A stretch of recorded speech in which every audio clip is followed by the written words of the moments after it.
you've worked with so many and collaborated with so many great directors, but is there a director that you've not worked with that you would have liked to have worked with? And I know he's a fan of A Nightmare on Elm Street.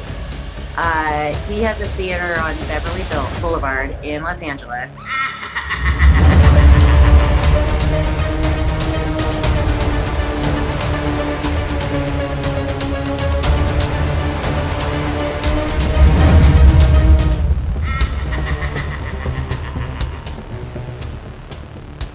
Tough question, but if you had to choose 5 horror movies that rocked the world of Lisa Wilcox, which would they be? Definitely, I'm more old school, but I will say Rosemary's Baby. Roman Polanski, awesome movie, yeah. Terrifying.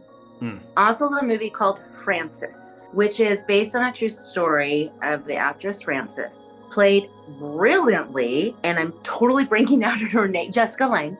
Jessica Lange. That is a horror film that was a real life horror. Is that the Frances Barber story? It's just called Frances.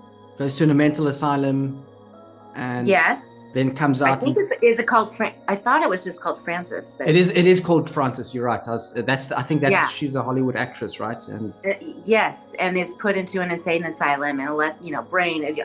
Oh my gosh, that is a horror film of real life, you know.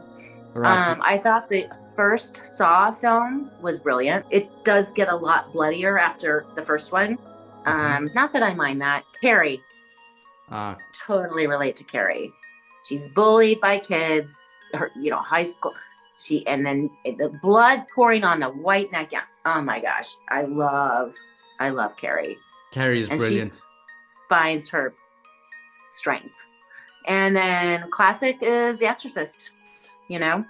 It preys upon our religious beliefs and that horrific, and think of the time period that film was made and how the makeup and and that's all practical effects, okay? Crazy. Not CGI. Yeah. So I have a lot of respect for that film, but also the kind of inner being fear and terrifying it is, So let's just quickly recap. You said The Exorcist, you said Carrie, you said Saw, Rosemary's Baby, and Frances, right? Yes. Right, awesome. That's a really good list. I think the reason why I know about Frances is not because I've seen it, but because I'm a Nirvana fan, and I think Nirvana wrote a song called Frances Farmer Will Have Her Revenge on Seattle. So it wasn't Frances Barber, it was Frances Farmer, sorry. Oh, yeah. Was that soundtrack you? No, it couldn't have been you. Nirvana was after. Well, no, he wrote a song about it. It's called. Okay. It's on the In Utero album. I think it's track 5. I will look that up. I will look it up. You've had this long career. We know that you've worked with a great director like Rennie Harlan. But is there a director that you've not worked with that you would have liked to have worked with or would like to work with? Quentin Tarantino. Wow. Quentin Tarantino. And I know he's a fan of A Nightmare on Elm Street. He has a theater on Beverly Boulevard. It's an independent theater in Los Angeles by the Grove. And he has a theater there. And he plays old classics, all kinds of stuff. And it has the classic cinema, the whole thing. And they had a Nightmare on Elm Street 4 play there not that long ago. And of course, I gathered all my Nightmare 4 friends in the area, and we did a Q&A. It was sold out. And then the following year, we did Nightmare 5 as well. So I know Quentin, and I've gotten to know the manager there at that theater. And yeah, so Quentin, if you're watching, Lisa Wilcox would like to be in one of your films, please. There's a rumor that his last movie might just be a horror movie. So that just might play into your advantages. You've achieved a level of success in quite a cutthroat industry.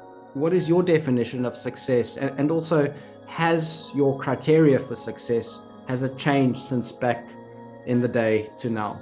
My criteria for success is taking a character and making it believable and making people have a reaction to it. To me, that is success.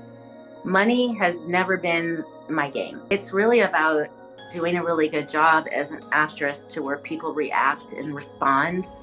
And to me, that's the success of what I do.